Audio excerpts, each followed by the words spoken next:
শুরু করছি আজকের গল্প শঙ্করসন রায়ের লেখা লগ বুকের ছেঁড়া পাতা। আপনি এখানে ক্যাম্প করছেন কেন? আমার তাঁবুর সামনে এসে দাঁড়িয়েছিলেন একজন মাঝবয়সী ভদ্রলোক। তিনি প্রশ্ন করলেন, এই অঞ্চলে ক্যাম্প করার মতো জায়গা এর চেয়ে ভালো তো কোথাও খুঁজে পাইনি। আমি জবাব দিলাম, নির্জন ফাঁকা জায়গা, কাছাকাছি কেউ কোথাও নেই। জায়গাটি কেন নির্জন বোঝার চেষ্টা করুন। এখানে একটা কয়লা খনি ছিল, নাম পোড়াডিহি কলিয়ারি। বছরখানেক আগে খনির মধ্যে বিস্ফোরণ হয়েছিল। বিস্ফোরণের সঙ্গে সঙ্গে খনিটি জলে ডুবে যায় এবং খনির মধ্যে যারা কাজ করছিল সকলেই মারা পড়ে। তারপর কলিয়ারি বন্ধ হয়ে যায়। কলিয়ারির সকলেই এখান থেকে চলে যায়। আপনি পরিত্যক্ত এই কলিয়ারির পাশে মাঠের মধ্যে ক্যাম্প করেছেন। তাতে ক্ষতি কি হয়েছে জানতে পারি কি? মৃতদের সঙ্গে সহাবস্থান করছেন আপনি। খনির মধ্যে যারা মরেছে তাদের একজনেরও মৃতদেহ উদ্ধার করা সম্ভব হয়নি। মরা মানুষকে আমি ভয় পাই না। খনি নিরাপত্তা বিভাগের ডিরেক্টর হরি সিং কিন্তু পান। এই দুর্ঘটনার তদন্তের কাজে এসেছেন তিনি, অথচ এখানে ক্যাম্প করে থাকছেন না। খনির মধ্যে যারা মারা পড়েছে তাদের মধ্যে বিশেষ একজন সম্বন্ধে তার অস্বস্তি আছে। কে সে? এই খনিরই ম্যানেজার সুমন্ত মিত্র।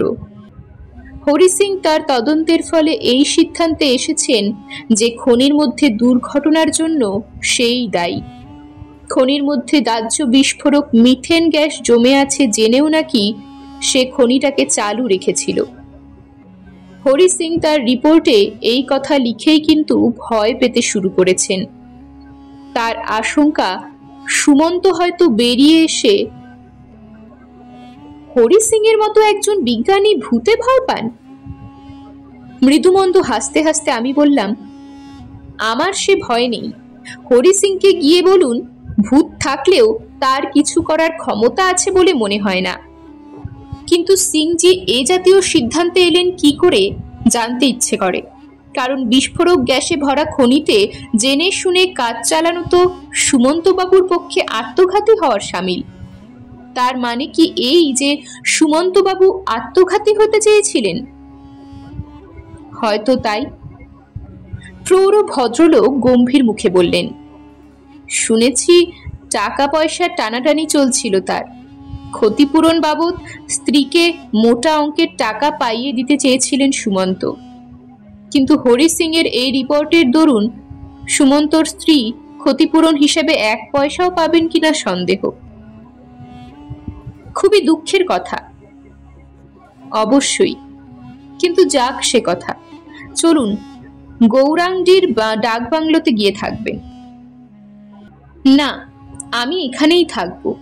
এখানে থাকতে একটুও ভয় করছে না আমার। পরেশ, তুমি ভয় পাচ্ছ না তো? প্রশ্নটা আমি আমার ফিল্ড আর্দারি পরেশ গিরিকে করি। না স্যার, পরেশ গম্ভীর মুখে জবাব দিল, আপনি যখন ভয় পাচ্ছেন না তখন আমি পাবো কেন? প্রৌঢ় ভদ্রলোক চলে যাওয়ার পর পরেশ তার মাথা চুলকোতে চুলকোতে বলল, আপনি বা আমি ভয় না পেলেও জায়গাটা কিন্তু ভয়ঙ্কর। জলে ডুবে থাকা এতগুলো মরা মানুষের পাশাপাশি থাকা, জলে ডুবে মরে থাকা মানুষগুলো পচে গলে জলের সঙ্গে একাকার হয়ে গিয়েছে। আমি বললাম, তাদের দরুন ভয় পাওয়ার কিছু নেই। জায়গাটি হলো রূপনারায়ণপুর থেকে 10 কিলোমিটার দূরে গৌরাঙ্গী। গৌরাঙ্গীর চারপাশে ছোটখাটো কয়েকটি কয়লার খনি আছে। কয়লা নয়, অন্যান্য খনিজের খোঁজে গিয়েছি আমি ওখানে। তাঁবু খাটিয়ে অস্থায়ী আবাস গড়ে তুলেছি। দিন 15 আমার ওখানে থাকার কথা। খনিজের খোঁজে ভূতাত্ত্বিক সমীক্ষা শুরু করার আগে পরিত্যক্ত খনিটিকে পরীক্ষা করার ঝোঁক চাপলো আমার। যেখানে পরেশ ও আমি তাঁবু খাটিয়েছি সেখান থেকে কয়েক পা এগিয়ে গেলে একটি ঢিবি। ঢিবির ওপাশে খনি, জং ধরা লোহার ডেরেকের নিচে শ্যাফট। শ্যাফটের ফাঁক দিয়ে দেখা যাচ্ছিল অতল স্পর্শী গহ্বর। অন্ধকারে কিছুই দেখা না গেলেও আর্দ্রতার আভাস পাই। বুঝতে পারি খনির ভেতরকার সুড়ঙ্গগুলি সব জলে ভরে আছে। ওখানে খানিকক্ষণ দাঁড়িয়ে থাকার পর একটু যেন অস্বস্তি বোধ করি। নিঃশ্বাসের কষ্ট হতে থাকে। মনে হলো নিঃশ্বাস নেবার মতো যথেষ্ট হাওয়া নেই। স্পষ্ট বুঝতে পারি যে খনির মধ্যে জল ছাড়া আছে বিষাক্ত বাতাস। সরে আসি ওখান থেকে। তাড়াতাড়ি ক্যাম্পে ফিরে এসে তাঁবুর মধ্যে ঢুকে খনির বিষ এখানকার বাতাসকে দূষিত করেছে কিনা বোঝার চেষ্টা করি। কয়লা খনির বিষাক্ত গ্যাস গন্ধ ও বর্ণহীন, কাজেই বাতাসে তার অস্তিত্ব আছে কি নেই তা আমাদের শরীরের উপরে তার প্রতিক্রিয়া দিয়ে বুঝতে হবে। খানিকক্ষণ তাঁবুর মধ্যে বসে থেকে জোরে জোরে নিঃশ্বাস নিই। কোনো রকম অস্বাচ্ছন্দ্য বোধ করি না। নিঃশ্বাস নিতেও কষ্ট হচ্ছে না। কাজেই স্বস্তির নিঃশ্বাস ফেলে এই সিদ্ধান্তে আসি যে খনির বিষাক্ত গ্যাস খনির মধ্যেই সীমাবদ্ধ আছে। ক্রমশ সন্ধ্যা ঘনিয়ে আসে। রাত বাড়ার সঙ্গে সঙ্গে অন্ধকার আরো গাঢ় হয়ে ওঠে। রাত্রে আমাকে খাবার পরিবেশন করতে করতে পরেশ বললে, কি সাংঘাতিক অন্ধকার। কৃষ্ণপক্ষের রাত, অন্ধকার তো হবেই, আমি বললাম। কিন্তু এত অন্ধকার আর কোথাও হতে দেখিনি। যত অন্ধকার হওয়া উচিত তার চেয়ে বেশি অন্ধকার আকাশ থেকে নেমে এসেছে। কি সব যা তা বলছো তার ঠিক নেই। ঠিকই বলেছি স্যার, পরেশ গম্ভীর মুখে বললে। এ ব্যাপারে আমার অভিজ্ঞতা আপনার চেয়ে অনেক বেশি।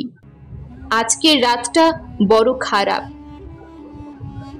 মাঝরাতে পরেশের ডাকে আমার ঘুম ভেঙে যায়। ধর্মর করে উঠে বসলাম। খাটের পাশের টুল থেকে চশমা তুলে নিয়ে চোখে এঁটে লণ্ঠনের ক্ষীণ আলোয় পরেশের ভয়ার্ত ফ্যাকাশে মুখ দেখতে পাই। এতই ভয় পেয়ে গিয়েছে সে যে তার মুখে কথা ফুটছে না। আমি উঠে দাঁড়িয়ে পরেশের কাঁধে হাত রেখে তাকে ঝাঁকানি দিতে দিতে বললাম, কি ব্যাপার পরেশ, কি হয়েছে তোমার? সে এসেছে, কম্পিত স্বরে পরেশ বললে। কে? যার জন্য আরো অন্ধকার আকাশ থেকে নেমে এলো। কি সব যা তা বলছো তার ঠিক নেই। কলিয়ারির পাশে ঢিবির উপরে কুয়াশা নড়ে চড়ে, মনে হচ্ছে ওই ঢিবির উপরে দাঁড়িয়ে আছে। চলো দেখি। না হুজুর না, পরেশ আর্ত স্বরে বললে।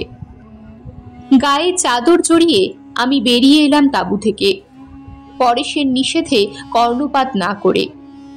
তখন আকাশে আত্মপ্রকাশ করেছে কৃষ্ণপক্ষের একফালি চাঁদ। অন্ধকার ফিকে হয়ে গিয়েছে। কলিয়ারির পাশের ঢিবিটাকে পরিষ্কার দেখা যাচ্ছে। ঢিবির উপরে চাপ চাপ কুয়াশা ছাড়া আর কিছুই নেই। পরেশের দিকে তাকিয়ে বললাম, কই, কুয়াশার মধ্যে কোনো রকম নড়াচড়া তো দেখতে পাচ্ছি না। এখন দেখতে পাচ্ছেন না, পরেশ বললে, কিন্তু একটু আগেই আমি দেখেছিলাম। তার মানে আমাকে দেখেই পালিয়েছে? আমাকে দেখেই যে পালায় তাকে ভয় পাওয়ার কিছু নেই। যাও, তোমার তাঁবুর মধ্যে ঢুকে পড়ো। সকাল হওয়ার আগে আর বেরিও না। আধ ঘন্টার মধ্যে কিন্তু পরেশ তার তাঁবু থেকে বেরিয়ে আসে। আমার তাঁবুর মধ্যে ঢুকে ভয়ার্ত কণ্ঠে বললে, আমার তাঁবু ধরে ঝাঁকানি দিচ্ছে স্যার। কে ঝাঁকানি দিচ্ছে? আমি আবার বেরিয়ে আসি আমার তাঁবু থেকে। হাতে নাতে ধরে ফেলতে পারছো না? চলো দেখছি। ধরা ছোঁয়ার মধ্যে কাউকেই পাওয়া যায় না। আমি পরেশকে বললাম, তোমার তাঁবু ধরে কেউই ঝাঁকানি দিচ্ছে না, হয়তো বাতাসে নড়ে উঠেছে। বাতাস কই যে বাতাসে নড়ে উঠবে? পরেশ ঝাঝালো স্বরে বলে ওঠে, বাতাস না থাকলে বেঁচে আছো কি করে? সে যাই হোক, আমাকে আর বিরক্ত না করে ঘুমোতে যাও। ভয় যদি পেয়ে থাকো, আমার তাঁবুতে এসে শোও। আমার কথার উপরে কোনো কথা না বলে পরেশ আমার তাঁবু থেকে বেরিয়ে যায়। সে আর ফিরে এলো না দেখে আমার মনে হলো হয়তো সে আর ভয় পাচ্ছে না, কিংবা তাঁবুতে ঝাঁকানি দেওয়া বন্ধ হয়ে গেছে। পরদিন সকালে পরেশ যথারীতি চা নিয়ে এলো আমার তাঁবুতে।